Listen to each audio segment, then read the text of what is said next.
Hello! Yes, and welcome to our Objective 3.6 notes over graphing exponential functions. Now, Objective 3.6 says I can graph exponential functions, and that's going to be what we do today. So, when we talk about exponential functions, let's talk about the untransformed exponential function. Standard form of an exponential function is just y equals b to the x. All right. We have a base, we have our exponent in the, we have our variable in the exponent. Easy to go from here. All exponential functions, all of them, have a horizontal asymptote. Horizontal asymptote. Now, an asymptote, remember, is a line that our function will approach but never touch. Now, when the exponential function is not shifted up or down or transformed in any way, that horizontal asymptote is at y equals 0. The domain of all exponential functions is negative infinity to infinity. It's going to continue to the left and right forever. However, the range depends on the shifts that occur. Now, if it's not transformed, like our parent function here, y equals b to the x, the range would be 0 to infinity. Notice the relation between the asymptote and the range of our function. Now, looking at exponential functions, there's two types that we can categorize it as: growth and decay. Exponential growth occurs if our base is greater than 1. So if a base is more than 1, we're dealing with exponential growth. Exponential decay occurs when the base is less than 1. If the base is less than 1, we're dealing with decay. So what I want to do is just go through a parent function here, f of x equals 2 to the x, kind of plot some points, kind of get the idea of what the shape looks like. So let's fill in this table here. If my function f of x equals 2 to the x, I'm going to start with 0 because anything to the 0 power is 1. And then 2 to the first power would be 2. 2 to the second is 4. 2 to the third is 8. 2 to the fourth is 16. 2 to the fifth, 32. So we can definitely see how quickly this function grows. Now, if I go the other direction, remember, if I have a negative exponent, it becomes a fraction. So this would be 1 over 2, and then 1 over 4, and 2 to the third is 8, so 1 over 8. So notice here that as x increases and decreases, as x increases, so does y, right? Y increases. That's the idea behind exponential growth. As x gets larger, y gets larger. So if we want to graph the function here, we can plot our points. So I'm going to start with 0, 1, and then I have 1, 2, 2, 4, 3, 8, and then if I go to the right, the rest are off the graph. Now I can try to get really detailed here, 1/2, 4th. Now notice I'm getting closer and closer to 0, but I'm not touching it. Why is that, of course? Because of the asymptote. It's important for us to notate the asymptote, so to draw that with a dashed line, I'm going to go ahead and use a different color as well so we can see it a bit. But to have that dashed line just, in this case, right on the x-axis, and then I can connect my dots. This is the general shape of an exponential function. Notice my asymptote would be at y equals 0. My domain, negative infinity to infinity, and my range here would be 0 to infinity. Is not quite touching 0, so I have a soft bracket, and then it goes up to positive infinity. All right. So some transformations that occur on exponential function, we should be fairly familiar with these. Thinking about back to our transformations that we discussed in Unit 1. We can, of course, have a multiplier up front that stretch or compresses the function. Remember that b is our base. If we add or subtract outside of the exponent, that would be the vertical shift. That would be our vertical shift. If we add or subtract inside the exponent, that would be our horizontal shift. So we've looked at one that is exponential growth. Let's look at one that's an example of exponential decay. So notice my base is less than 1. So exponential decay here. So anything to the 0 is 1. So 1/3 to the 0 is 1. Now 1/3 to the first would just be 1/3. 1/3 squared would be 1/9. 1/3 to the third would be 1/27. And then we'd have 1 over 81. And then we'd have 1 over 243. So notice, we never get to 0. Our exponent is our numerator is always 1, no matter what our exponent is going to be as we continue up. So we'll never actually touch 0, but we're getting closer and closer to it. Now as I go the other direction, 1/3 to the negative first would be 3, 1/3 to the negative second would be 9, 1/3 to the negative third would be 27. So notice in this case, what do we notice about the value of f of x as x increases and decreases? So in this time, as x increases, as x gets larger, f of x decreases, and that's why this is exponential decay. Okay, my first one, when we did 2 to the x, was exponential growth. This one, exponential decay. So let's plot these points here. So I have 0, 1, I have -1, 3, I have 2, 9, and then I'm off the graph already. And then I have 1/3, and then I just get closer and closer there. I'm going to go ahead and graph my asymptote on y equals 0. Or sorry, x equals 0. And then I'm going to go ahead and connect my dots like so. And there's an example of an exponential decay function. So my asymptote is still y equals 0. My domain is still -infinity to infinity. And my range is still 0 to infinity. But we've changed that this one is now exponential decay.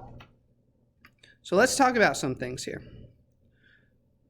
All we need to know, if it's growth or decay, horizontal asymptote, the domain range, is we can identify all of that just by looking at the function.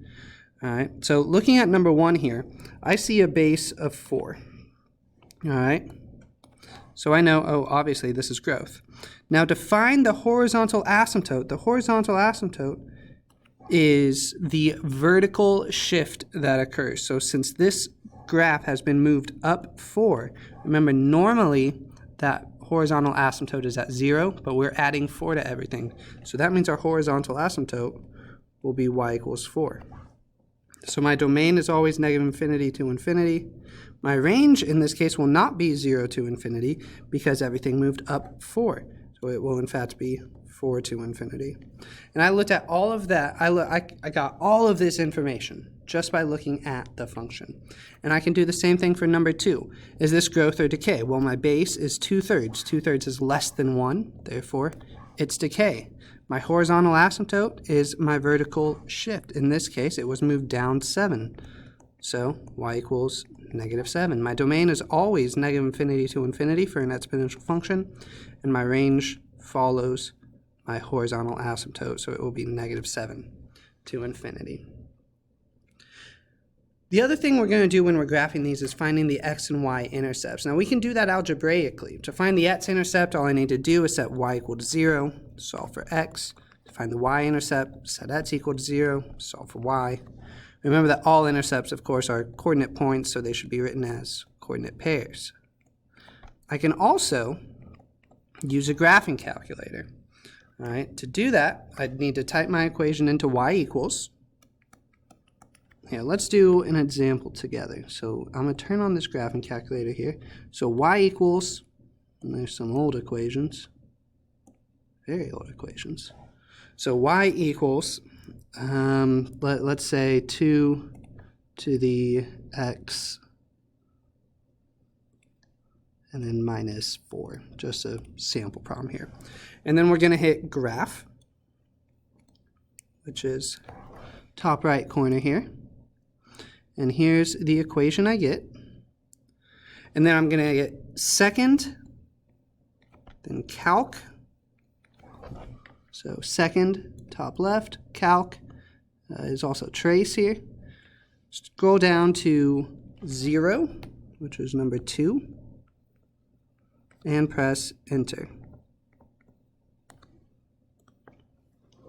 Then it asks me to set the left bound and right bounds. Now the left bound and right bound is basically this. Remember, this function goes on forever to the left and right. So the calculator is asking, where do you want me to look? Because otherwise I would spend my entire life looking to the left and right. So we have to set some limitations.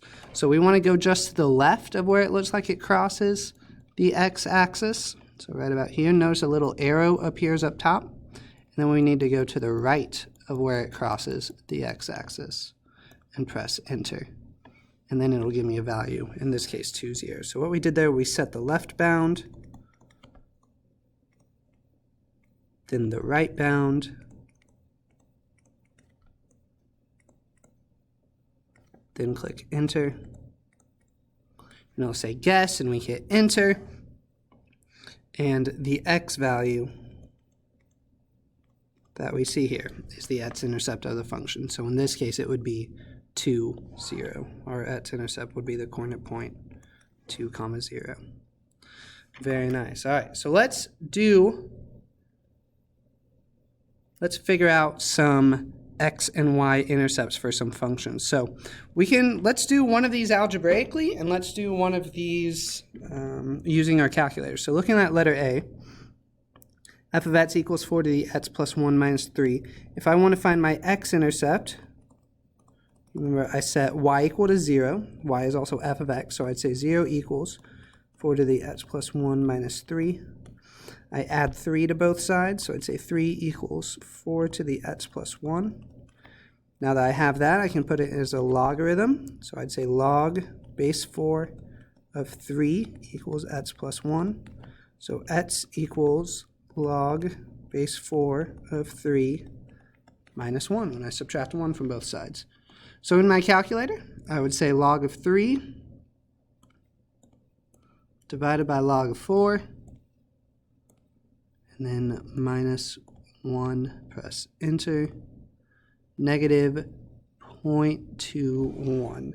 So I'd say negative 0.21, comma 0 for my x-intercept. Now for my y-intercept, remember all I need to do is set x equal to 0. So I'd say y equals 4 to the 0 plus 1 is just 1, minus 3. 4 to the first is just 4.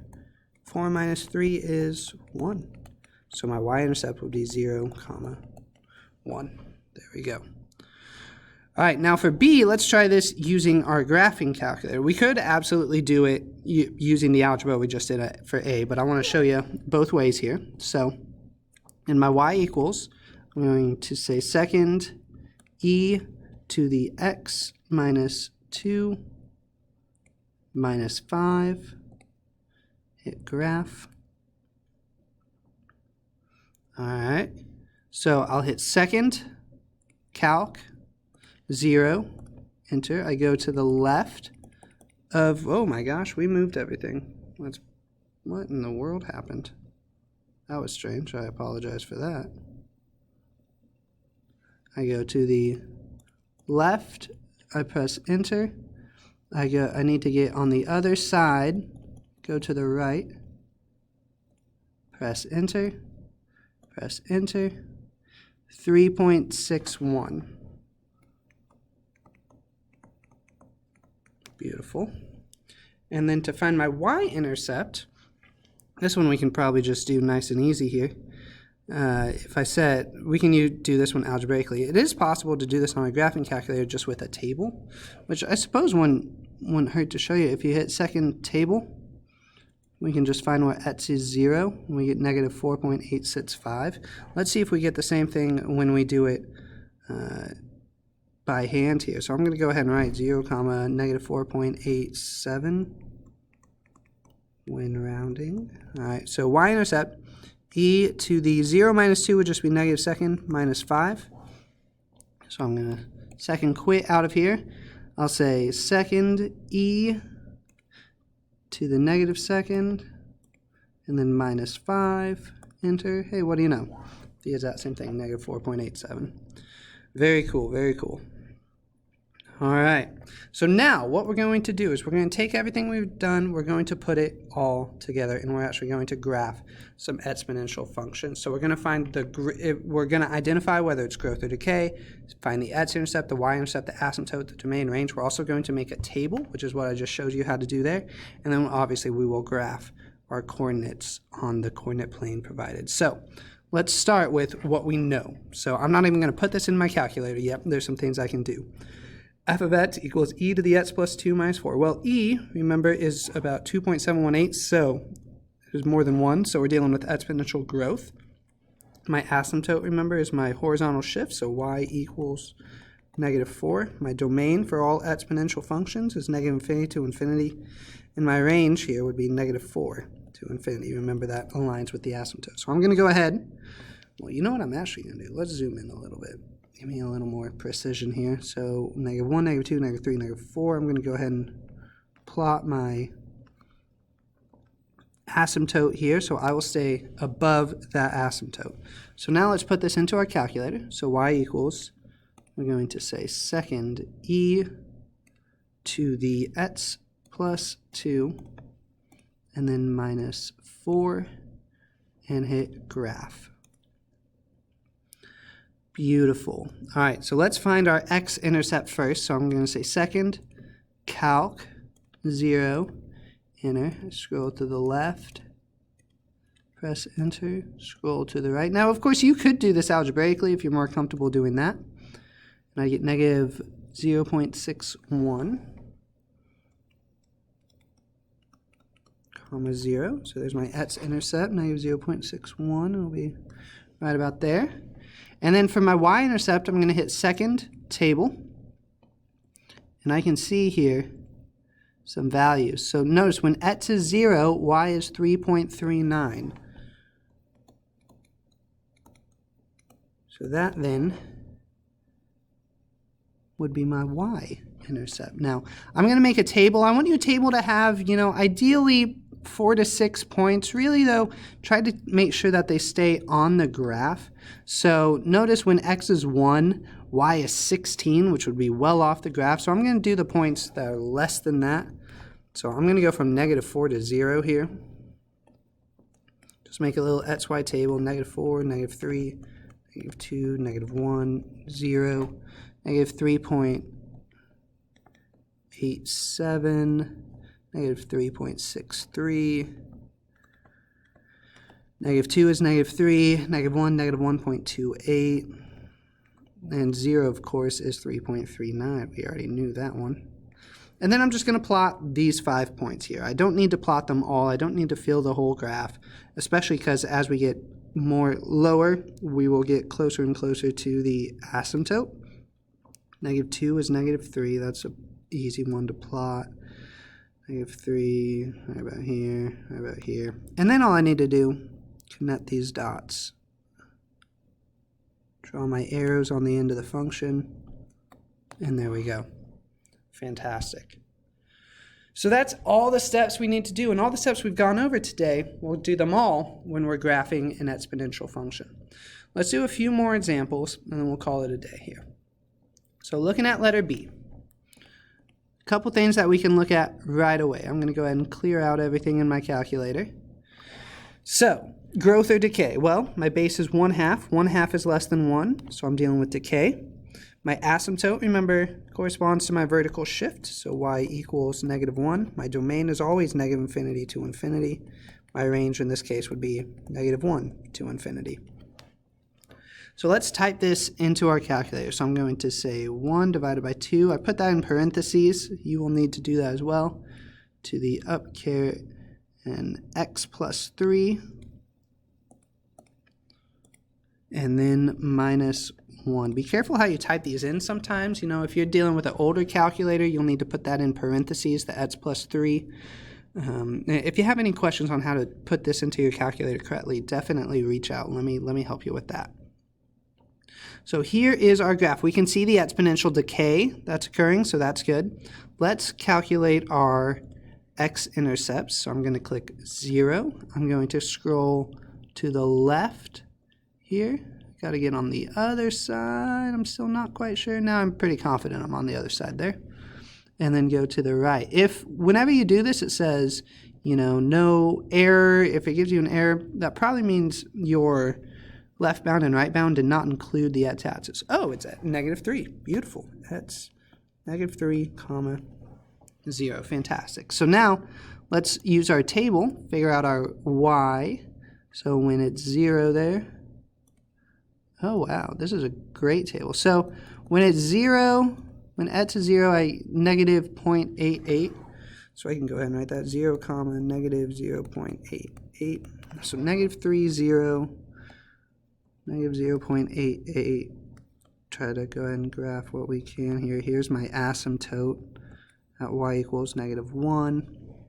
And then I'm going to plot -6 to -2 in my table here, because all of those are going to be on our graph. So -6, -5, -4, -3, -2. So I have 7, 3, 1, 0, 1, 0, and -0.5. So -6, 7 would be right here.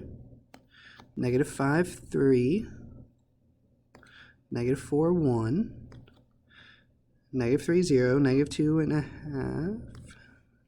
Beautiful. And then we can just connect some dots. You can really see that exponential decay occur here. And my arrows to the end. And there we go. Voila. Looking very good here for B. Definitely show that decay. We align with our X and Y-intercepts. We have our asymptote. We're looking pretty good. Let's do one more and then we'll call it a day. One more here. So let's look at letter C. 2 to the x minus 2 minus 4. So on my y equals, I'm going to clear this out.